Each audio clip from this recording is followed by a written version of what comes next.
बोले प्रभु अगर आपने अपने मन में उतार लिया तो पिताजी कल्याण आपका भी हो जाएगा। ऐसी सुंदर शिक्षा मैंने ग्रहण की है। सुना बेटा क्या सीखा तूने? बोले श्रवणम कीर्तनम विष्णु स्मरणम पाद सेवनम अर्चनम बंधनम दास्य सख्यमात्मनिवेदनम। पिताजी नारायण के चरणों में भक्ति करने के 9 प्रकार हैं और 9 में से अगर एक भी हमारे अंदर आ गया तो बेड़ा पार हो जाएगा, तो प्रभु की कृपा हो जाएगी। श्रवणम भगवान के चरणों में भक्ति करने का, प्रेम करने का सबसे पहला है कारण है श्रवण। भगवान की कथाओं का श्रवण करो और जिसकी कथा सुने महाराज फिर उसका चिंतन करो, मनन करो, स्वयं श्रवण करो और दूसरों को सुनाओ, कीर्तन करो, स्मरण भगवान का करो, पाद सेवनम भगवान के चरणों की पूजा करो, पाद सेवनम अर्चनम वंदनम और सबसे उत्तम भक्ति है सख्यमात्म निवेदनम, तेरा तुझको अर्पण। जो कुछ है वो नारायण का ही दिया हुआ है और नारायण का ही है, मेरा कुछ नहीं। जो नारायण का नाम हिरण्याकश्यप ने सुना तुरंत गोदी से नीचे उतार दिया, संडा मर्क को डांटा, अरे दुष्ट ये मेरा बालक नारायण का नाम कैसे ले रहा है, किसने इसे ये नाम रटाया, किसने ये विद्या दी। संडा मर्क कांप गए। महाराज हाथ जोड़कर सत्य कहते हैं हमने तो ये इसे सिखाया ही नहीं, पता नहीं ये कहां से सीख गया। राक्षसों के बालकों ने प्रहलाद को दूसरे दिन घेर लिया। हिरण्याकश्यप गुरु संडा मर्क को डांट कर चला गया। अब की बार इसके मुख से नारायण का नाम नहीं आना चाहिए, नहीं तो अच्छा नहीं रहेगा। महाराज आप चिंता न करें, हम कोशिश करेंगे। दूसरे दिन सब बालकों ने प्रहलाद को घेरा और कहा भैया एक बात बताओ, अगर तुम्हें नारायण का नाम लेना है तो बुढ़ापे में ले लेना।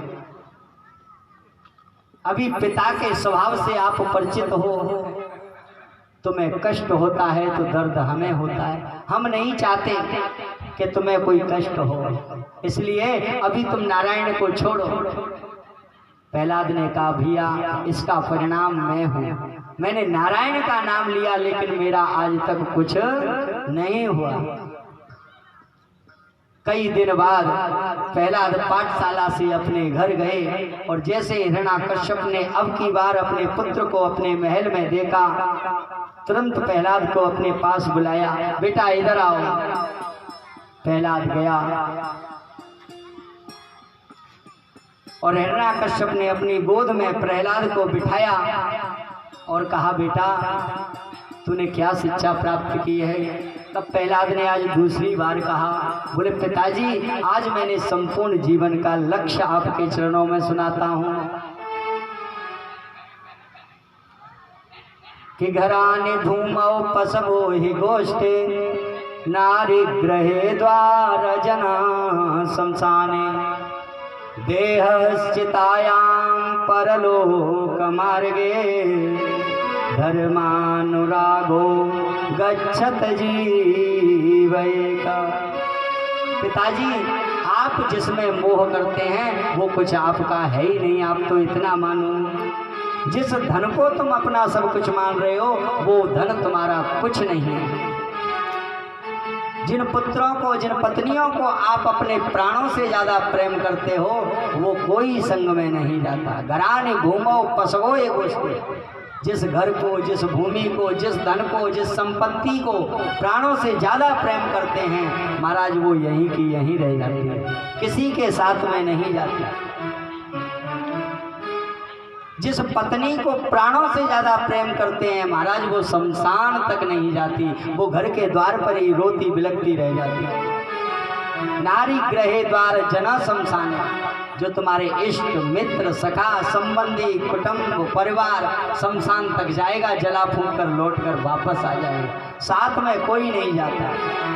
और अगर पिताजी साथ में कोई जाता है तो धर्मानुरागो गच्छत जीवेगा। अगर धर्म किया है तो धर्म जाएगा, और अधर्म किया है, पाप किया है तो पाप साथ में जाएगा।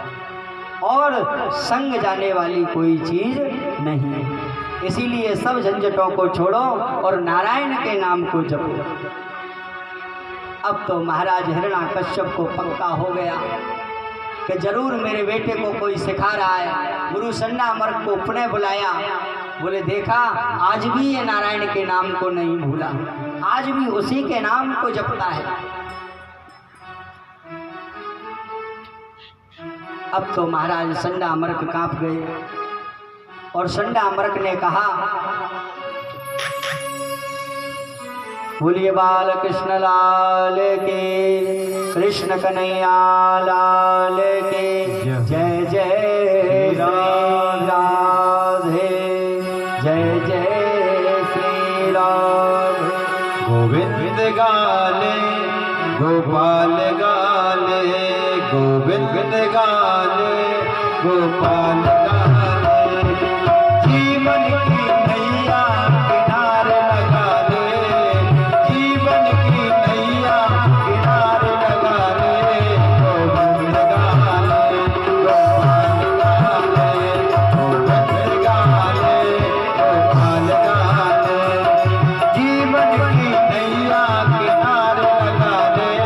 गोविंद गाले गोपाल गाले,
भगवान के, श्री भागवत महापुराण के। जय जय श्री राधे।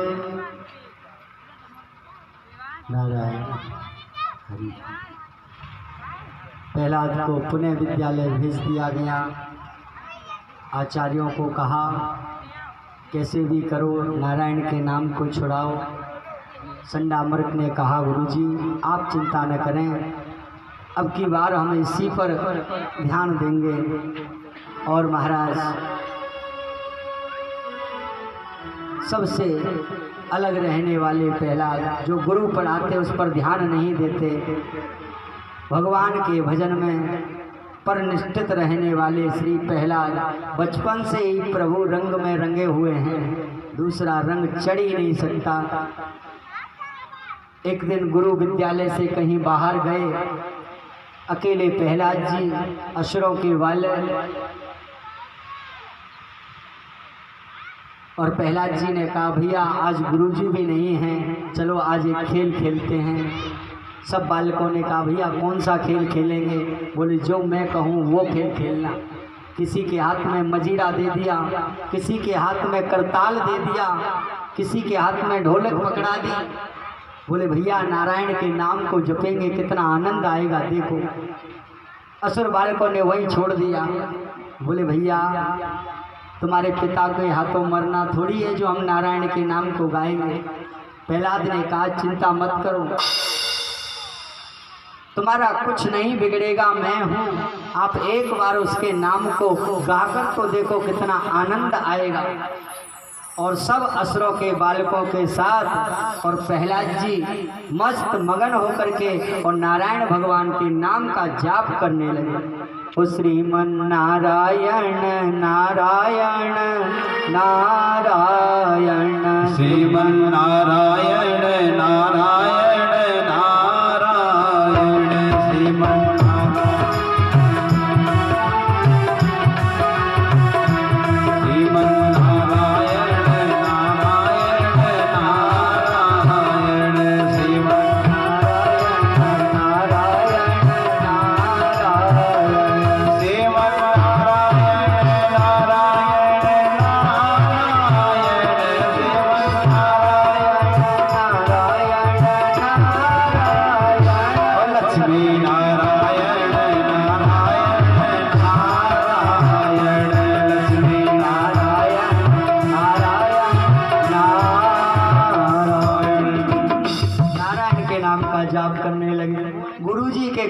नारायण नाम की ध्वनि सुनाई दी।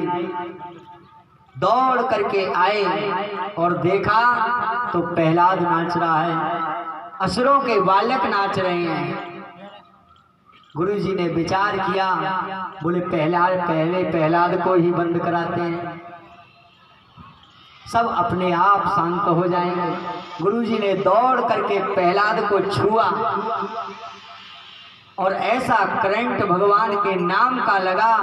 महाराज आए थे बंद कराने और वो भी उनके साथ में तन्मयता के साथ नाचने लगे। ओ श्रीमन नारायण नारायण नारायण, श्रीमन नारायण नारायण नारायण, श्रीमन नारायण नारायण, श्रीमन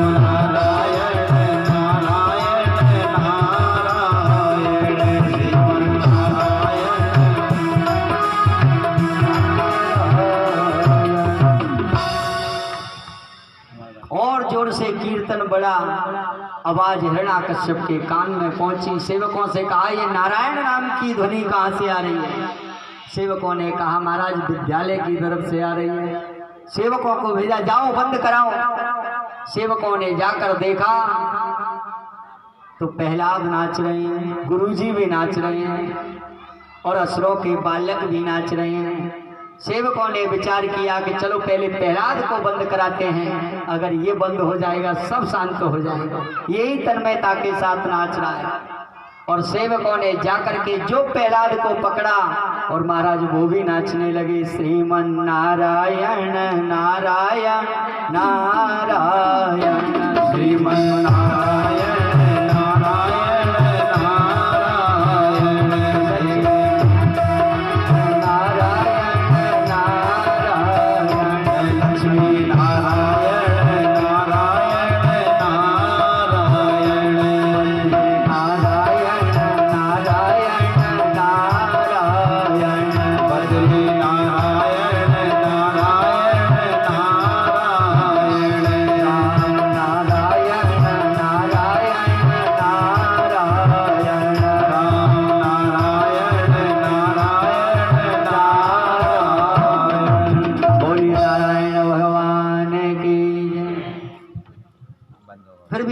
कीर्तन बंद नहीं हुआ। हिरण्याकश्यप ने देखा काफी देर हो गई, लेकिन अभी तक ये कीर्तन की नारायण नाम की ध्वनि बंद नहीं हुई।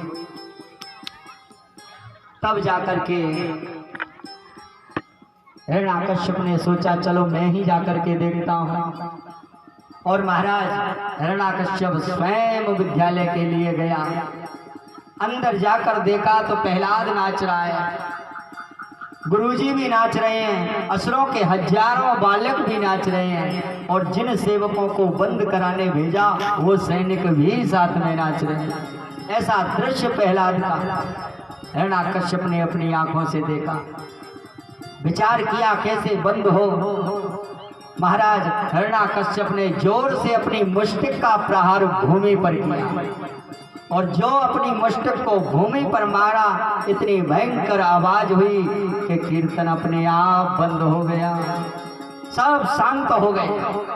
गुरुजी घबरा गए, आकर के चरणों में गिर पड़े, महाराज माफ करना, हम तो बंद कराने आए, लेकिन इस प्रहलाद को छूते ही ऐसा करंट लगा कि महाराज हमको पता ही नहीं, हम भी नाचने लगे।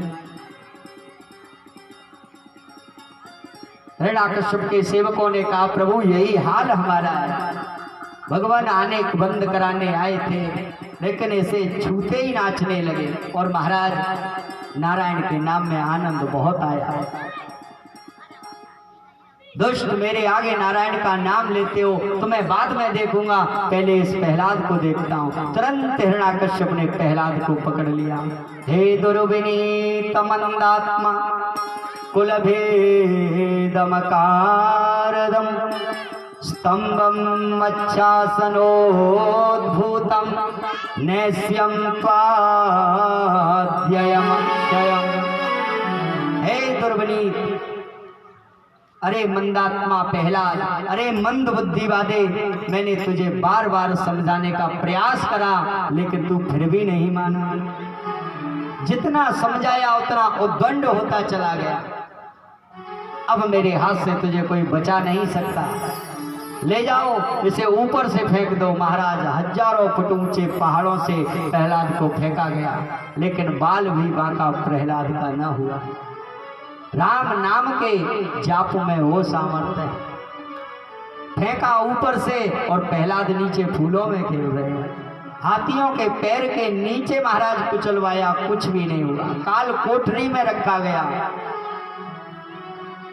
अंत में हिरण्याकश्यप की बहन थी जिसका नाम था होलिका।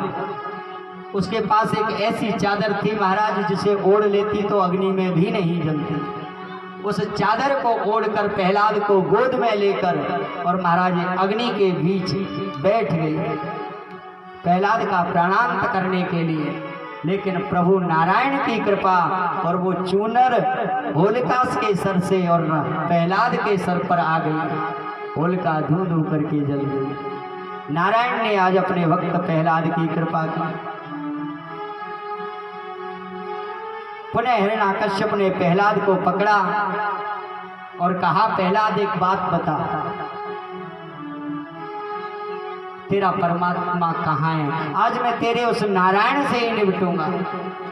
प्रहलाद ने हाथ जोड़कर कहा, बोले पिताजी न केवलम मे भगवश्च राजन सबम बलैया बलिनाम परेशान। पिताजी मेरा नारायण हर जगह व्याप्त है। जहाँ भी तुम्हारी दृष्टि जा रही है प्रत्येक जगह मेरे नारायण की सत्ता समाहित है। कण कण में नारायण का वास है। और आपके अंदर जो बोलने की शक्ति है वो भी मेरे नारायण के द्वारा दी हुई है। अगर नारायण बंद कर दे तो आप एक क्षण में कुछ नहीं कर सकते। वहीं पर खड़ा हुआ था एक खम्भ और हिरण्याकश्यप ने कहा, बोले हर जगह तेरा नारायण है। प्रहलाद ने विश्वास और श्रद्धा के साथ कह दिया, पिताजी मेरा नारायण हर जगह व्याप्त है, कण कण में रज रज में व्याप्त है। बोले इस खंबे में? बोले मेरा नारायण मुझे इस खंबे में भी दिखाई दे रहा है। और तलवार निकालकर उस खंबे के काटने का प्रहार किया। जैसे ही खंबे में तलवार मारी, खंबा बीच से फट गया और उसमें से नारायण स्वरूप स्वयं नरसिंह भगवान का प्राकट्य हो गया। बोलिए नरसिंह देव की, नरसिंह भगवान की। और महाराज इतनी जोर से नरसिंह भगवान का प्राकट्य हुआ, भयानक नरसिंह देव का स्वरूप, न मनुष्य है, न मृग है, न मृगम न मानुषम, मनुष्य जैसा शरीर है और महाराज शेर जैसा मुंह है भगवान नरसिंह देव का। जोर से उभारंभ किया। एक बार तो हिरण्याकश्यप भी डर गया और डर के मारे जमीन पर गिर पड़ा, तलवार छूटकर कहीं दूर पड़ी, भयभीत हो गया। लेकिन थोड़ी देर में होश आया तो सत्यम विदातुं निज भृत्य भासितं व्याप्तं च रूपं भूतेषु चात्मना अदृश्य यत्यात्तवरं वरूपिणो स्तंभे सभायां न मृगं न मानुषम्। अपने नन्हे से भक्त प्रहलाद की रक्षा के लिए और भगवान खम्भ से भी प्रकट हो गए।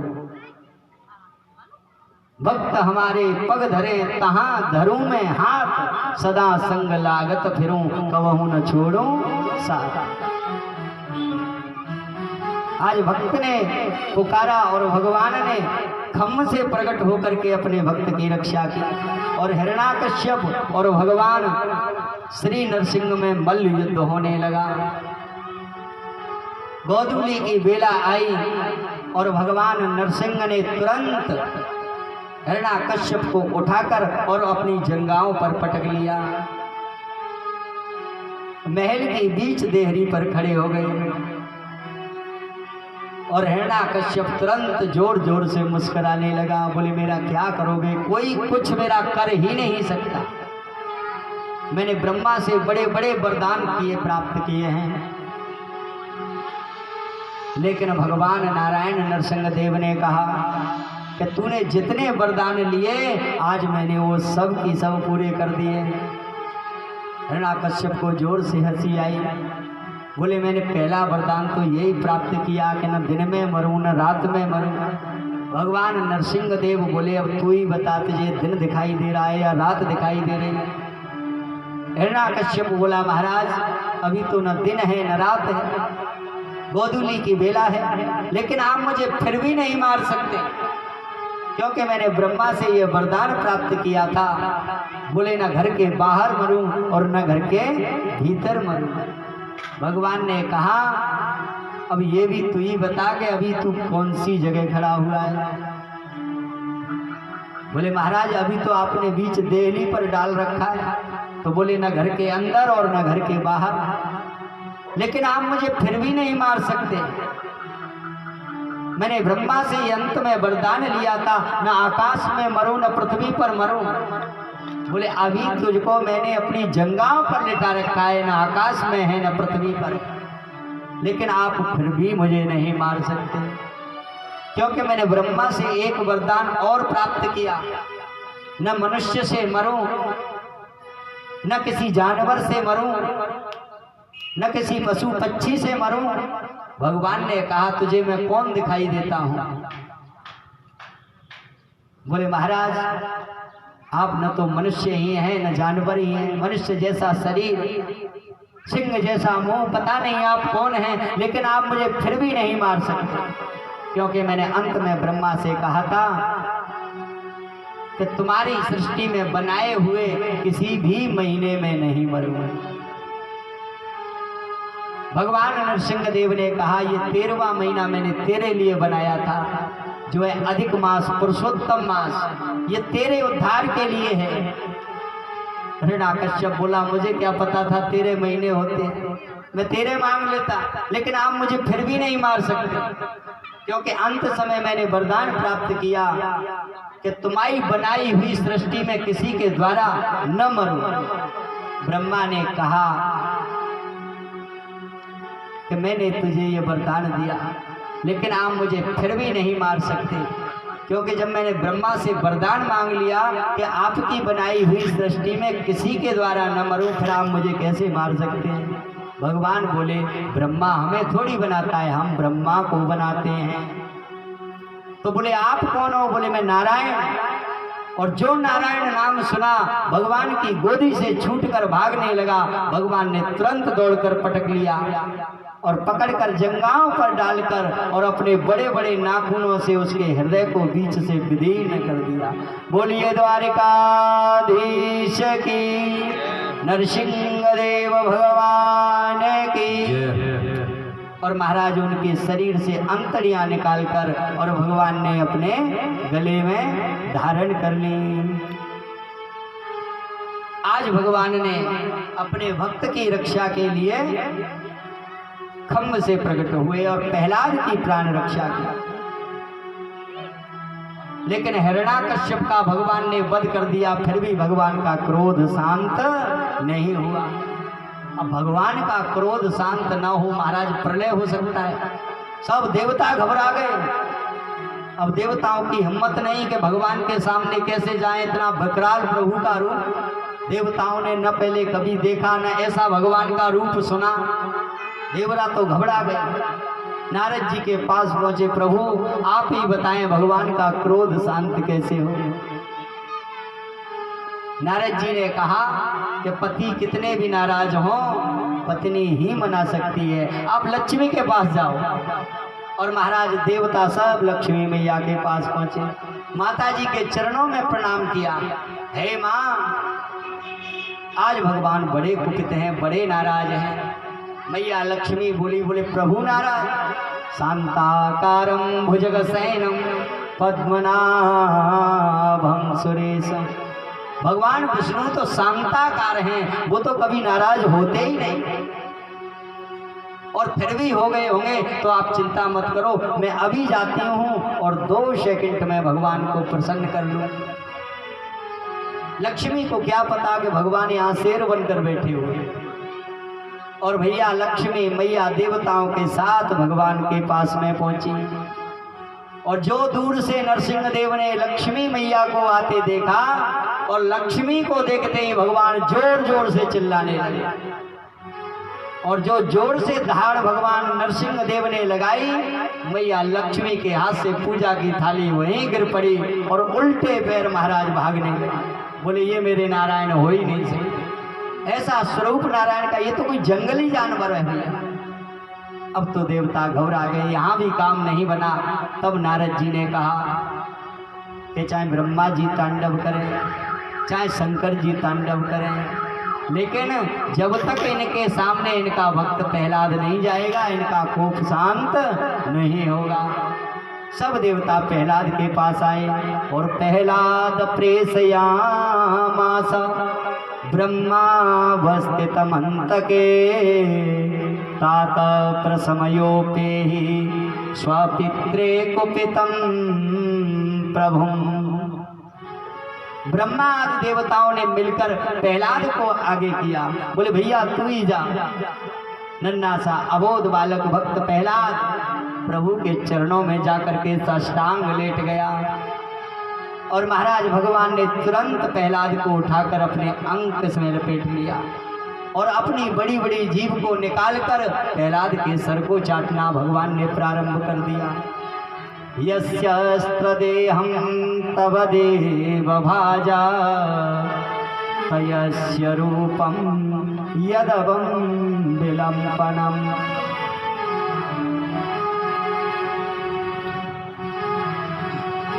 विलेपनम। हे प्रभु, बोलिए बालकृष्ण भगवान।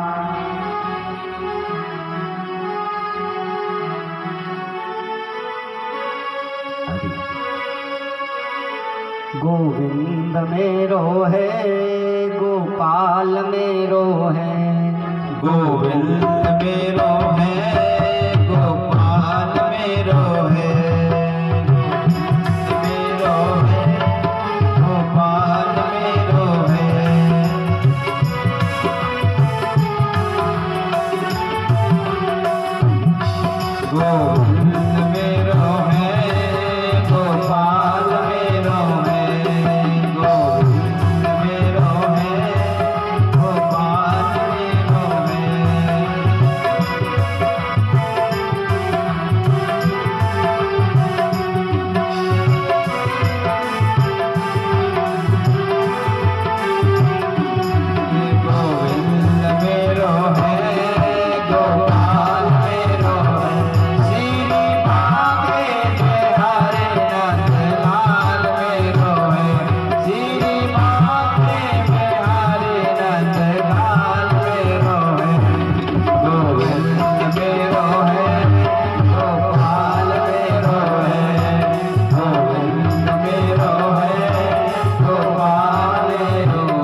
से आज भगवान श्री नरसिंह ने हाथ जोड़ करके माफी मांगी। भक्त भगवान से बहुत माफी मांगते हैं, क्षमा याचना करते हैं, लेकिन आज अपने प्रिय भक्त से स्वयं भगवान क्षमा याचना कर रहे हैं। बोले भैया प्रहलाद मुझे माफ कर, तेरे जीवन में इतना दुख कष्ट आया और मुझे आने में जरा देर हो गई, इसलिए मैं तुझसे माफी चाहता हूँ। ये प्रहलाद की भक्ति में सामर्थ्य है कि परमात्मा को भी झुकना पड़ रहा है।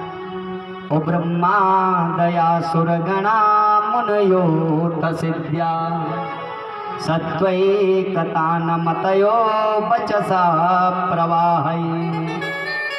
श्री प्रहलाद जी ने भगवान नरसिंह देव की स्तुति की है कि हे प्रभु, बड़े बड़े ज्ञानी, बड़े बड़े अमलात्मा, विमलात्मा, महात्मा, त्यागी, तपस्वी आपको स्तुति के द्वारा, आपके बड़े बड़े आसन, यम, नेम, प्राणायाम के द्वारा आपको प्राप्त करने का साधन ढूंढते हैं, लेकिन आप एक क्षण के लिए उनके हृदय में नहीं उतरते, एक क्षण के लिए।